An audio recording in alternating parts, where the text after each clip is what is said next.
প্রচণ্ড গরম, তাই ভাবলাম তিতাস নদীতে একটু চুবিয়ে আসি। চলে আসলাম খরমপুর। আপনারা দেখতে পাচ্ছেন যে আমার পেছনে যে খরমপুরের খালটি রয়েছে সেটা এখনও শুকনো, এর মানে হচ্ছে বৃষ্টি হয় না, সেজন্য এখনও এদিকে পানি ওঠেনি। তাই আমাকে হাঁটতে হাঁটতে যেতে হবে একদম তিতাস নদীর পারে। আর কি রৌদ্র আপনারা দেখতেই পাচ্ছেন।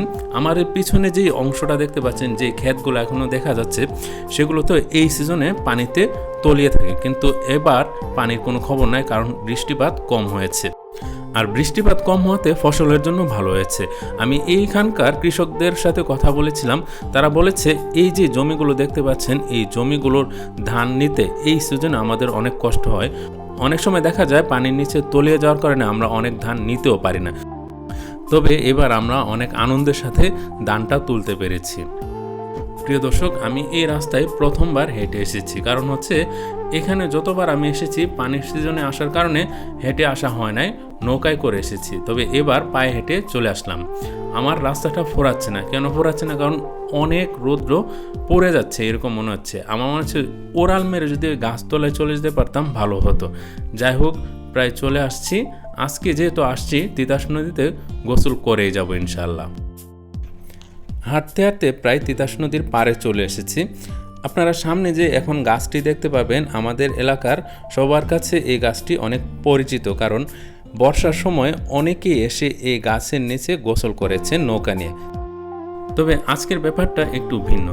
গাছের ধারে কাছেও পানি নাই, আর যেহেতু এখানে পানি নাই, আমাদেরকে চলে যেতে হবে নদীর ওই পারে। আর নদীর ওই পারটা হচ্ছে ব্রাহ্মণবাড়িয়া সদর উপজেলা চান্দিগ্রাম। আর আমি যে গাছটির নিচে দাঁড়িয়ে আছি, সেই গাছটি পড়েছে আখাউড়া উপজেলা খরমপুর এলাকায়। আমাদের ব্রাহ্মণবাড়িয়ার আঞ্চলিক ভাষায় বলা হয় গোদারা ঘাট। আমি এখন গোদারা ঘাট থেকে নদীর ওই পারে চলে যাব। প্রিয় দর্শক, আমরা নদীর ওই পার গিয়ে গোসল করব, কারণ এই পাশে যে পরিবেশ, সেই পরিবেশে গোসল করা সম্ভব না। তবে ওপার গেলে আমরা একটু পরিষ্কার পানি পাবো, সেজন্য ওপারে চলে যাচ্ছি। দৃশ্যটা কি অপরূপ সুন্দর। প্রিয় দর্শক, আপনারা যে যেখান থেকে আমার ভিডিওটা দেখছেন, যদি সম্ভব হয় কমেন্ট করে জানাবেন। আর যদি ভিডিওটা ভালো লেগে থাকে, টাইমলাইনে শেয়ার দেওয়ার অনুরোধ। আর আমার পেজে যাদের ফলো নাই, আপনাদেরকে অনুরোধ করব আমার পেজটিতে একটি ফলো দিয়ে নেবেন। আজকের এই ভ্রমণটি সম্ভব হয়েছে এই যে নীল গেঞ্জি পরা বন্ধু হেলালের জন্য। সে এখনও সিঙ্গেল। যদি কোনো পাত্রীর সন্ধান থাকে, আপনারা আমাকে কমেন্ট করে বা ইনবক্সে জানাতে পারেন। আমরা চান্দিগ্রামে চলে এসেছি। কি শান্তি! আমরা তিতাস নদীতে গা চুবিয়ে গোসল করেছি। বেশ ভালো লেগেছে, আরাম লেগেছে, শান্তি লেগেছে।